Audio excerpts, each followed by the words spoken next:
são verídicas. Foi ele o cara que conseguiu descobrir isso. Não dá para questionar mais isso. Mas tem outras coisas que a gente pode raspar, que a gente pode pintar de outra cor, que a gente pode quebrar uma parede e botar uma porta. E não deixa de ser psicanálise por isso. Próximo. A gente vai ver, quando Freud descreve a terapêutica dos casos de neurose, fala com um especialista no assunto. Quem vai dizer essa frase é o C.S. Lewis. Ele fala o seguinte: olha, gente, quando Freud, ele tem um livro, o C.S. Lewis, se chama Cristianismo Puro e Simples, e tem um capítulo inteiro dedicado à psicanálise. O C.S. Lewis, ele era um cara vindo de uma família de ateus, um monte de gente altamente intelectualizada, ninguém acreditava em Deus. Ele foi criado ensinado por um tutor ateu. Aliás, ontem achei interessante que uma das meninas ali falou: eu posso estudar em casa. A primeira pessoa que me veio foi o C.S. Lewis, porque ele estudou em casa. Entendeu? Ele estudou em casa com um tutor que era o cara da época, o cara mais sábio de todo o país, deu aula para ele.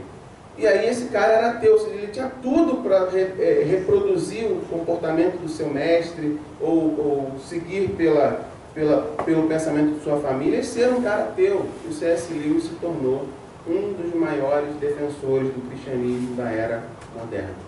Ele foi professor de universidades famosíssimas nos Estados Unidos, agora não me recordo se é Harvard ou se é alguma outra, mas enfim, ele foi um camarada que estudou lógica, se formou em lógica, tinha tudo para ser ateu, ele via Deus em todas as coisas. Então, quando ele pega esse livro, Cristianismo Puro e Simples, e ele dedica um capítulo inteiro à psicanálise, ele fala uma coisa dessa, eu acho fantástico, porque ele conseguiu entender o texto bíblico anterior, que vai dizer: olha, aprende todas as coisas, retém dele o que é bom.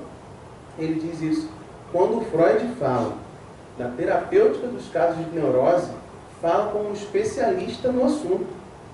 Mas, quando discute sobre filosofia geral, e o C.S. Lewis ele tinha graduação em filosofia, então ele era especialista no assunto, aí ele vai dizer: fala como um amador.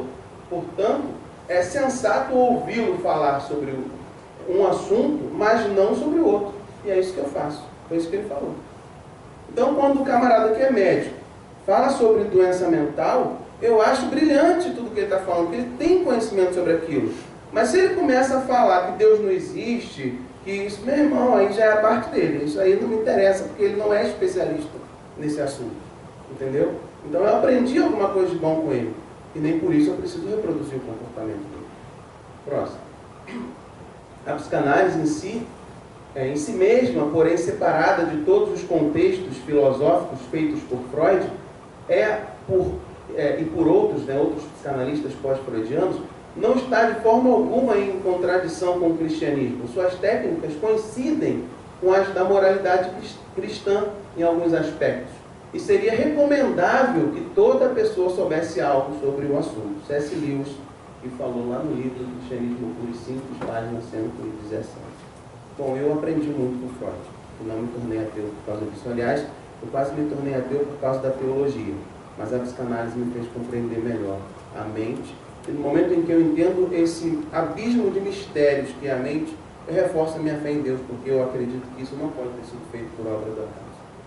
Um ser tão complexo que nem o ser humano não pode ter sido feito por uma explosão de dois átomos que apareceram do nada, explodiram do nada e criaram tudo do nada. Então, quanto mais eu me aprofundo em estudar coisas como essa, mais eu vejo que Deus é realmente um Criador magnífico.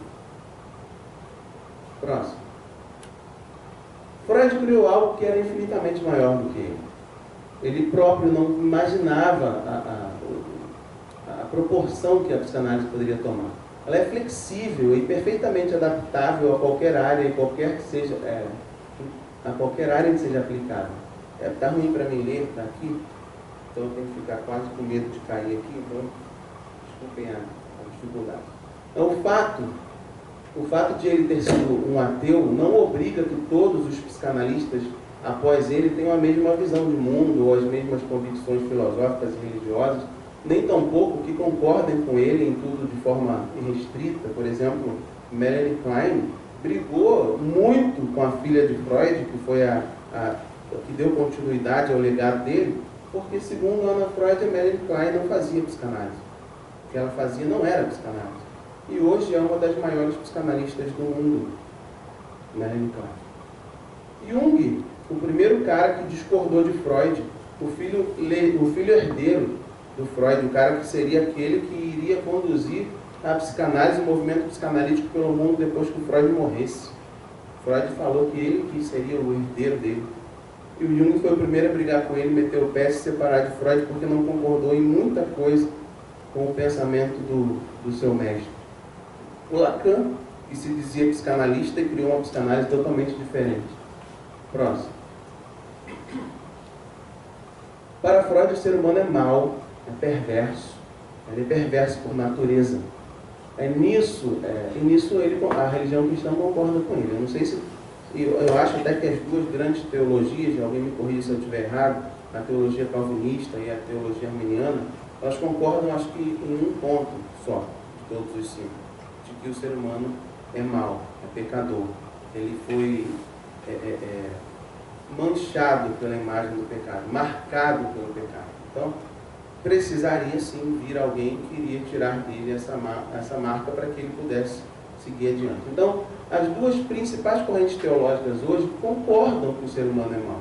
Então, quando Freud fala que a criancinha não é um anjo, que ela é perversa, que a criança é um ser perverso, polimorfo, que a criança mente, que a criança dissimula, que a criança é egoísta, eu vejo isso tudo no meu filho. Que a gente pede uma bala para ele, estar com 20 na mão e ele não quer dar uma. Entendeu? Que a gente vê ele dissimulando, ele mentindo para poder conseguir as coisas da gente ou para não levar uma coça porque ele fez alguma coisa errada. Enfim, eu não estou dizendo que eu bato no menino, tá? Porque é muito raro isso. Tá tirando ele bate, legal. Ele fala, não, bate. Eu fico até com não bate no garoto, não pô. Mas enfim. Mas a gente vê que a criança é realmente um ser perverso. Que ela é tão necessitada do sacrifício de Cristo quanto todos nós, porque se ela não... É claro que há aí nesse quesito uma outra compreensão da imputabilidade do pecado, porque ela não tinha compreensão da ação desse pecado sobre ela, então ela não poderia redimir-se disso. Então, se ela, e acho que todos concordam com isso, né? Se ela morre antes de se converter, ela não vai para o inferno, porque ela não tinha a noção da ação desse pecado sobre ela. Mas ela tem esse pecado sobre ela, que a torna tão pecadora quanto todas as outras pessoas. E o Freud falava isso, então nesse quesito a gente se comunica bem, a gente se entende. Na obra Os Três Ensaios sobre a Teoria da Sexualidade, ele descreve diversas formas de perversão, definindo-as basicamente como práticas contrárias à sua natureza. Próximo. A gente vai ver que a ideia de que o ser humano é mau, é perverso, é também um conceito fundamental da religião cristã, em que mesmo teologias totalmente divergentes concordam. Não há quem faça o bem, não há ninguém, nenhum sequer. Entendeu? Esse é o texto de Salmo 53, que se repete lá em Romanos, e ele vai dizer isso: todos pecaram, destituídos estão da glória de Deus, não há quem faça o bem, não há nenhum sequer, enfim, por aí vai. Então todos são maus. Legal, eu acho até que Freud era crente, porque ele acreditava na mesma coisa, então só ele não sabia que era crente. Tem muitos judeus que acham que o Freud era um cara extremamente religioso, só que ele não queria confessar que era religioso, porque muita coisa que ele fazia era totalmente religiosa. Próximo. Dentre as diversas formas de perversão, porque para Freud perversão era quando você praticava, tinha práticas de sexualidade diferentes do natural. Ele achava assim, do mesmo jeito que a gente, que o homem foi feito para a mulher, que a mulher foi feita para o homem, qualquer coisa diferente disso era perversão para Freud. Então, se o homem se relacionasse com o animal, ou se a mulher se relacionasse com o animal, ou com criança e tal, ele dizia que era um desvio de objeto. O objeto do homem é a mulher, e o objeto da mulher é o homem. Qualquer outro objeto, eu estava sendo perverso, e o meu objeto estava sendo desviado. E desvios de objetivo. Nesse mesmo livro, na obra dos Três Ensaios, ele vai falar, olha, o sexo não foi feito para isso. O sexo é feito para reprodução. Se você pratica outras formas de sexo para outros motivos, então você está sendo perverso. E aí você vai entrar um desvio de objetivo como fetichismo, como travestismo, tudo isso para Freud é perversão. Do mesmo jeito que é para a gente pecado. O conceito é o mesmo. Estas perversões também foram descritas na Bíblia como abominação, ou seja, mudou a terminologia, é chamado de abominação, de pecado, mas o conceito é o mesmo. Está lá em Levítico 18, 22 e 23, em que pese a diferença da definição, a ideia central é exatamente a mesma. De algo que não deve ser feito, de algo que não é natural, de algo que vai te levar a um problema maior futuro. Próximo. Aí sim, na obra Futuro de uma Ilusão, o Freud explica que o ser humano traz consigo 3 desejos instintuais básicos, que é o incesto, o canibalismo e o desejo de matar. Gente, que absurdo o Freud falar isso, não é? Que todo ser humano tem esses 3 desejos guardados dentro de si. Mas fala a verdade para você mesmo, você já não pensou em matar alguém? Não tem vontade de enforcar alguém? Não, é verdade, fala. No trânsito, então, o trânsito de Brasília é legal, cara. No trânsito de Brasília eu estou assim, como pode o povo tão educado, cara? O pessoal espera o outro passar, o pessoal vai para o Rio de Janeiro para ver o trânsito de lá. O trânsito de lá dá vontade de enforcar todo mundo, porque o pessoal entra na tua frente, joga o carro em cima de você, é ônibus, é caminhão, bom, é terrível, entendeu? Ninguém respeita ninguém, enfim. Então, esse desejo de matar, acho que todo mundo já deve ter experimentado ele em algum momento da vida. O incesto é um dos que já foram, junto com o canibalismo, mais reprimidos na nossa história, né? Ao longo de todos esses 7.000 anos de desenvolvimento, o incesto ele já foi muito reprimido, então é provável que nós, seres humanos normais, já não sintamos mais essa vontade ou esse desejo. Mas nós podemos olhar que as crianças, ou entender, como Freud explicou, por que há um desejo básico? Porque as crianças elas se apaixonam pelos seus cuidadores, na verdade. Né? Então, há, nesse primeiro momento, uma fantasia, sobretudo por conta do complexo de Édipo, de que ele pode ocupar o lugar do seu progenitor e ter aquela figura de desejo que o objeto amado, que é a mãe, no caso. Então, a gente vai ver isso aí. E vai ver mais também, até na própria Bíblia, a gente vai falar sobre alguns casos de incesto. Bom, se não tivesse havido incesto, eu não estaria aqui falando hoje. Porque se teve só Adão e Eva, então a coisa já ficou mais complicada. E canibalismo, gente. Canibalismo, terrível. Eu não tenho vontade de comer ninguém. Tá, mas cai lá no meio dos Alpes suíços, num avião com 10 sobreviventes, e aí passa o primeiro dia, o segundo dia, o quarto dia, o quinto dia, o sexto dia, no 10º dia sem comer. Você vai estar olhando para o outro igual o Pica-Pau olhava para o Zé Curubu, o Zé Curubu olhava para o Pica-Pau e viu um frango. Eu estou brincando aqui para vocês entenderem que esses instintos são muito mais devido a uma extrema necessidade e que são realmente verdadeiros, que eles realmente existem e que eles estão sendo reprimidos em nós, mas que numa situação de extrema necessidade eles vão aparecer e você vai perceber que ele ainda está aí dentro em algum lugar.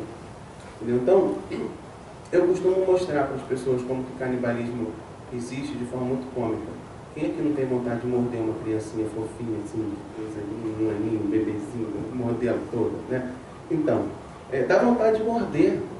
Por que dá vontade de morder? Não dá vontade de beijar, de fazer carinho? Dá vontade de morder porque o instinto está aí. Você está reprimindo ele, mas o instinto está aí. Né? Vamos passar ao próximo slide. Deixando de lado toda e qualquer hipocrisia, veremos na Bíblia inúmeros exemplos desses 3 instintos sendo postos em prática por religiosos do passado. Vamos ver a seguir, por exemplo, vocês podem pegar a Bíblia, qualquer versão, celular e tal, fiquem à vontade para confirmar esses textos. E o desejo de matar vai estar em Gênesis 4, 7 a 8. Deixa eu pegar essa daqui mesmo e ver o que fala em Gênesis 4, de 7 a 8.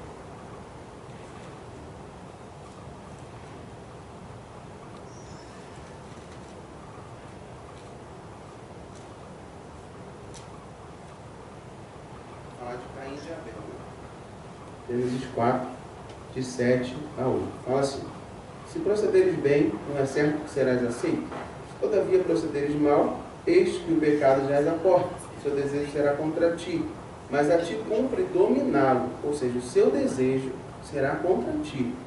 Se você proceder mal, aquilo que você deseja fazer vai imputar sobre você uma responsabilidade tal que você vai pagar por ela posteriormente. Mas a ti cumpre dominá-lo. E é o que todos nós, seres humanos, estamos fazendo ao longo de todo esse tempo de existência, dominando desejos que não devem ser postos em prática. Porque quando a gente cria uma sociedade, uma civilização, a gente está dizendo assim, olha, para viver em harmonia com os meus irmãos, eu não posso dar vazão a tudo que eu quero fazer. Porque se eu fizer tudo o que eu quero fazer, eu coloco em risco a minha própria existência nessa civilização. Se eu tenho vontade de brigar com ele e matar ele, eu estou dizendo que outra pessoa que tiver vontade de brigar comigo e me matar pode fazer também.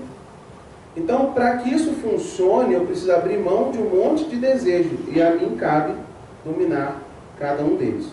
Disse Caim a Abel, seu irmão: vamos ao campo. Estando ele no campo, sucedeu que se levantou Caim contra Abel, seu irmão, e o matou. Era um desejo de matá-lo.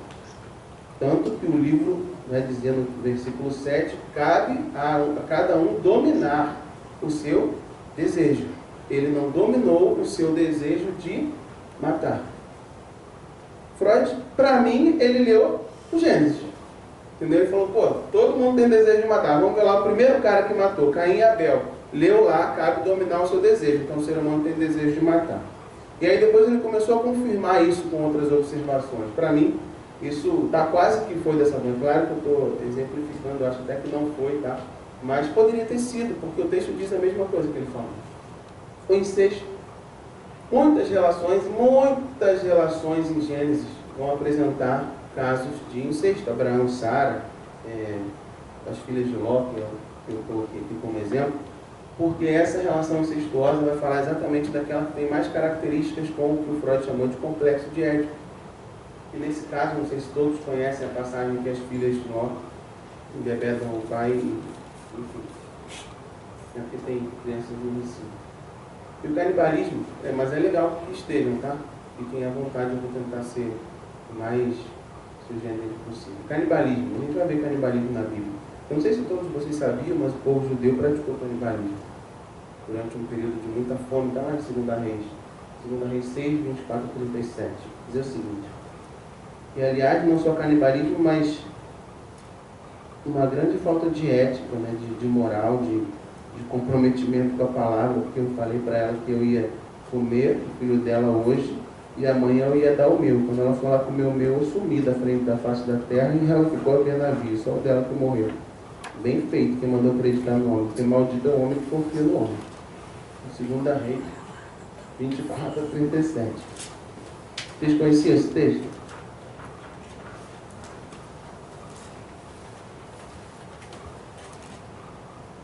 Segunda Reis 24, 37, vai dizer...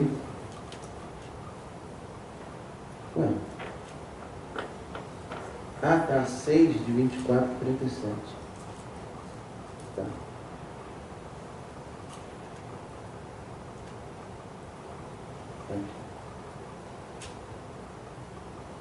Vai dizer o seguinte: rei na fome em Samaria. Título do parágrafo. Depois disso ajuntou Ben-Hadad, rei da Síria, todo o seu exército, subiu e sitiou a Samaria. Houve grande fome em Samaria. Eis que a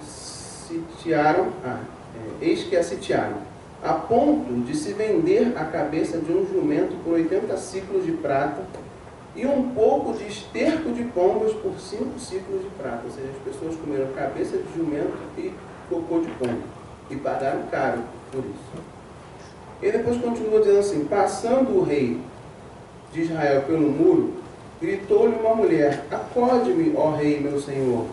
E ele lhe disse: se o Senhor te não acode, de onde te acudirei eu? Da eira ou do lagar? Perguntou o rei: que tens? Respondeu ela: esta mulher me disse: dá teu filho, para que hoje o comamos, e amanhã comeremos o meu. Cozinhamos, pois, o menino e o comemos. Mas, dizendo-lhe eu ao outro dia: dá o teu filho para que o comamos, ela o escondeu. Tendo o rei ouvido as palavras da mulher, rasgou suas vestes quando passava pelo muro. O povo olhou e viu que trazia pano de saco por dentro sobre a terra. Bom, canibalismo, gente.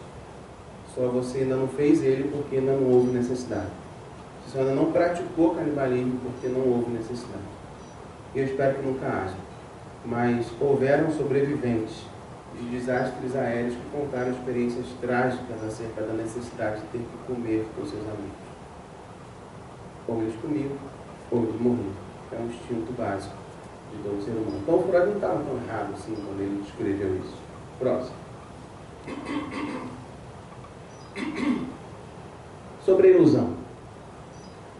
Nessa obra O Futuro de uma Ilusão, o Freud realmente é contra todas as manifestações que tiram o ser humano de uma conduta de racionalismo, de observação racional da natureza. Ele vai dizer, por exemplo, que a arte é uma ilusão, que as manifestações artísticas, a beleza da arte é uma ilusão.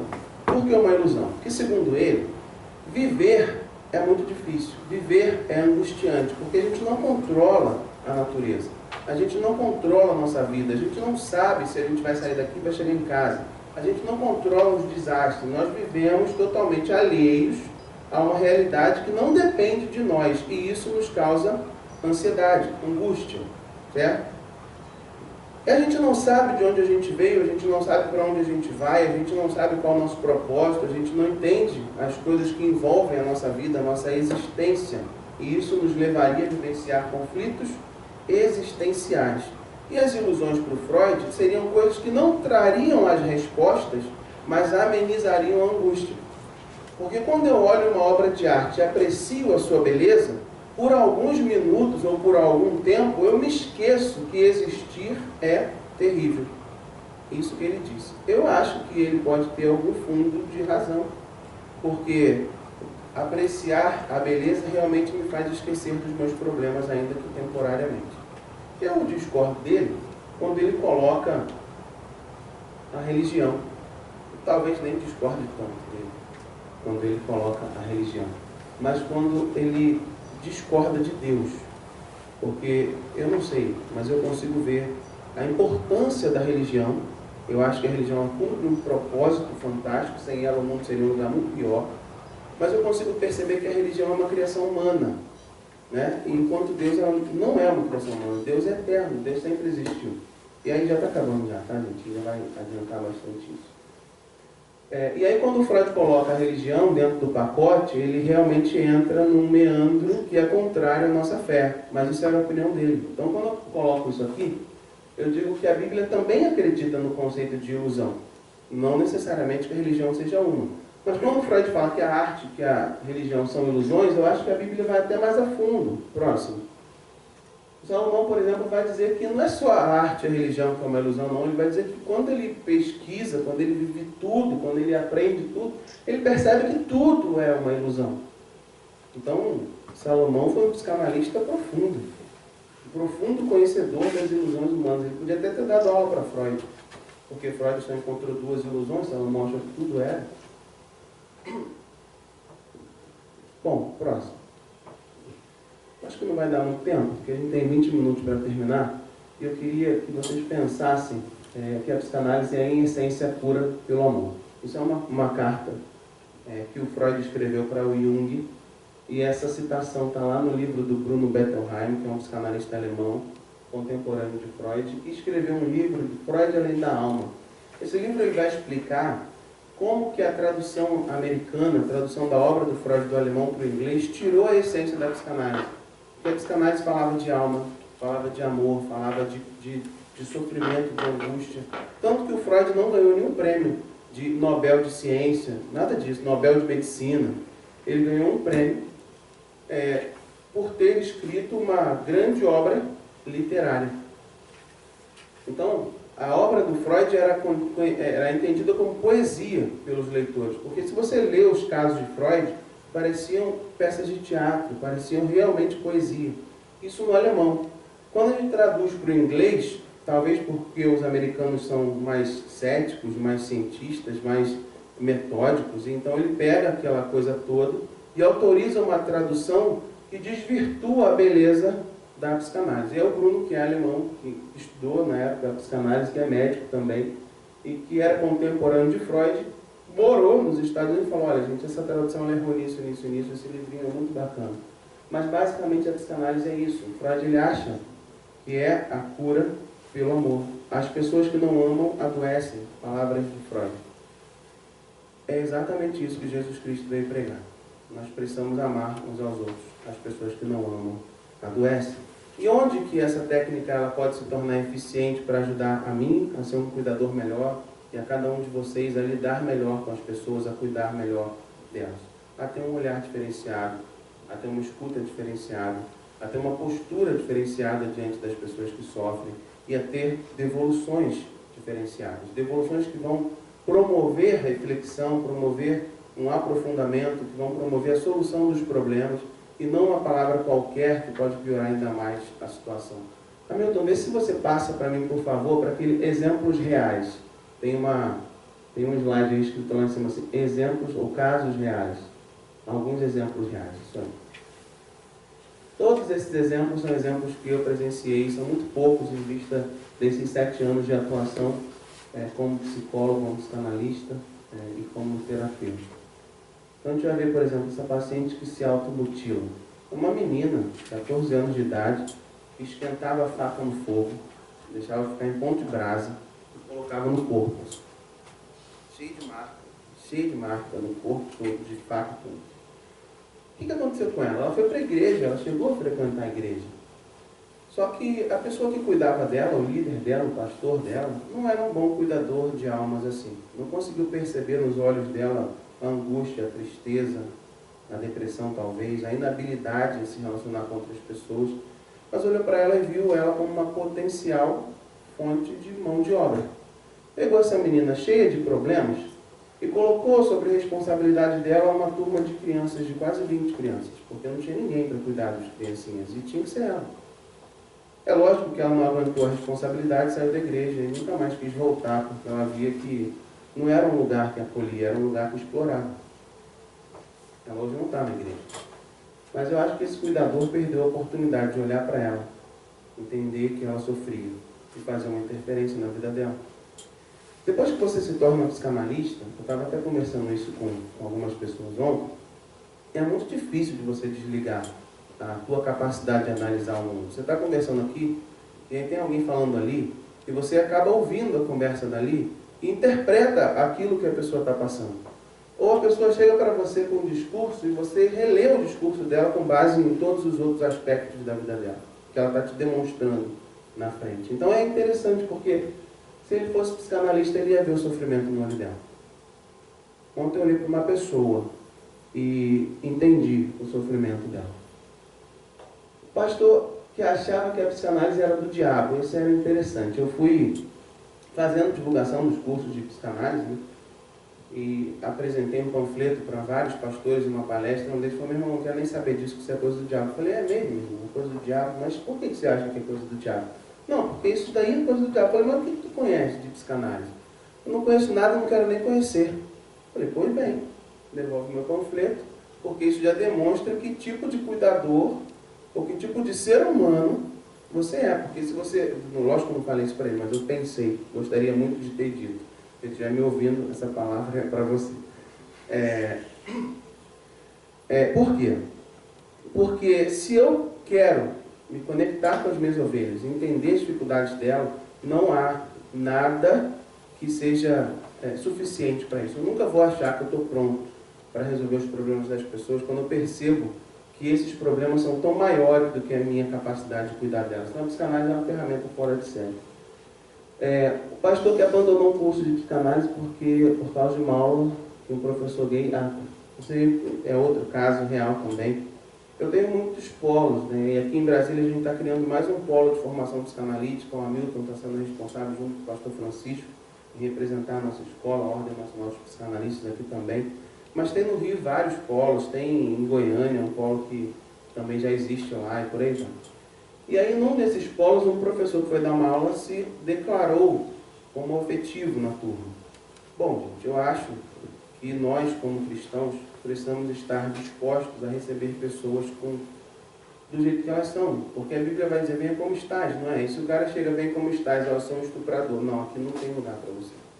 Tudo bem, é difícil lidar com isso, eu sei que é difícil.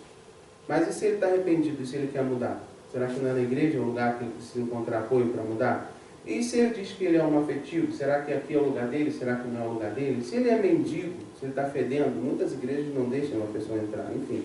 Então, esse camarada saiu da turma, ele deixou de dar psicanálise, porque um professor se declarou gay. E por conta de um professor ter dito que era gay, a psicanálise passou a ser coisa do diabo para ele também. Só que quando eu fui estudar mais a história dessa pessoa, o filho dele é gay. Ou seja, o pastor tem um filho gay. E aí eu entendi que a brutalidade dele, a inabilidade dele de lidar com as pessoas, talvez tenha levado o filho dele a ter um comportamento tão diferente daquilo que ele prega, daquilo que ele acredita, daquilo que ele ensina. Entendeu? Então, quando você estuda psicanálise, você entende a questão do desenvolvimento da sexualidade. E você vai ver o papel que o pai tem no desenvolvimento da sexualidade do filho homem. Do mesmo jeito, o papel que a mãe tem no desenvolvimento da sexualidade da filha mulher. Então, se o filho dele é gay, a culpa é dele. Posso garantir isso para vocês. Boa parte da culpa é dele. Filho de pastor usuário de drogas. Isso também é real, mas não é só um caso, não. Isso aí está cada vez mais gritante. Exatamente por conta dessa repressão que a criança sofre desde pequena. Eu acho que as drogas, sejam as lícitas ou ilícitas, elas, na verdade, são uma fuga, são uma tendência de buscar satisfação em coisas que não são legítimas, que não são legais. Por quê? Ela não encontra satisfação nas coisas legais. Ela não encontra satisfação dentro da casa dela. Ela não encontra satisfação em conversar com seus pais, interagir com eles. Ela não encontra satisfação na escola. Ela vai buscar essa satisfação em algum lugar. Na grande maioria das vezes, em coisas ilícitas.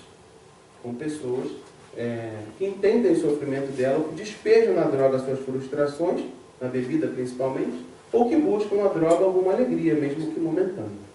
Mas se ela tivesse tido essa alegria, provavelmente ela não teria essa necessidade. Então, quando eu entendo isso, eu consigo entender que aquele drogado ali, ele passa por conflitos que o levaram a ter aquela conduta. Então, eu deixo de vê-lo com um olhar de julgamento e passo a olhar ele com um olhar de amor, e talvez aí você consiga interferir e fazer uma interferência positiva na vida dele. Mas tem igrejas que têm dificuldade em lidar com o ministério de drogadição, com o ministério de resgatar pessoas das drogas. Por que a gente vai se relacionar com essas pessoas? Mas se forem psicanalistas, vão entender o drama que elas passam. Que esquizofrenia era tida como possuída, isso também é verdade. A menina tinha que ir para tudo quanto era culto de libertação, porque o que ela tinha de ataque de esquizofrenia, de surtos psicóticos, era coisa do diabo, era manifestação satânica. Então, em vez dela tomar um antipsicotrópico, em vez de fazer terapia, ela tinha que ir para o culto. E os cultos, ao longo dos anos, 20, 30 anos, não libertaram ela. Mas um remédio poderia ter feito ela ter uma vida normal, casar, ter filhos. Nunca ia poder parar de tomar esse remédio, mas hipertenso também não pode, entendeu? Cardíaco também não pode. Então é uma negligência muito grande, essa falta de conhecimento que agride a vida do outro, que causa mais mal do que bem para as pessoas. Esse líder dela, ele precisava saber um pouco mais da mente, do cérebro, dos transtornos, das doenças, e provavelmente teria feito uma interferência melhor na vida dela. Para concluir, eu vou falar desse último caso aqui, o pastor recém-viúvo. Um pastor que eu tive a feliz oportunidade de tratá-lo. Ele chegou para mim destruído, um transtorno depressivo gravíssimo, porque ele casado e a esposa dele por pouco não foi minha aluna, morreu um semestre antes, e eu dei aula de psicologia para a turma dela. E aí ele chegou até mim aconselhado por uma das minhas alunas, e ele estava muito mal mesmo, porque depois de 7 anos casado, ele tinha se programado para ter um filho, a esposa estava grávida, eles planejaram tudo e tal. E com 3 ou 4 meses de gestação, ela descobre que tinha lúpus. E descobre às pressas, é internada, vai para o CTI, e depois que ela entrou no CTI, ela não saiu mais com vida. Nem ela e nem o bebê. Então, em 2, 3, 4 semanas, não sei quanto tempo durou certo, ele perdeu a esposa e o filho. E aí, isso não foi o pior. O pior é que o pastor dele falou para ele assim: não convém que um pastor fique solteiro na igreja. Você tem que casar de novo. Em alguns meses ele estava casado de novo.